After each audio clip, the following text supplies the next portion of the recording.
Sa tingin niyo po, paano po nakatulong ito pong Baywalk sa pagdami po ng turista po dito sa San Antonio? Siyempre, kaya nakatulong to dahil sa magandang tanawin, nakaka-relax. At siyempre, ang higit sa lahat, yung masasarap na pagkain. Dito sa Aplayang kay Ganda. Aplayang kay Ganda. Marami na po ba kayong mga nakuhanan po dito ng pictures galing sa iba't ibang lugar po? Marami na po. Halos buo, hindi naman buong Laguna. Basta may Los Baños, may Calamba, may San Pablo, yan, Kalawan, yan.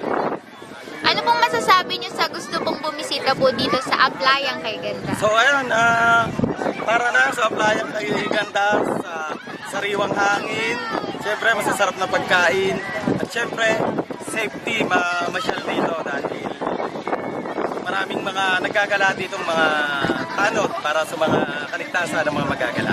Yun.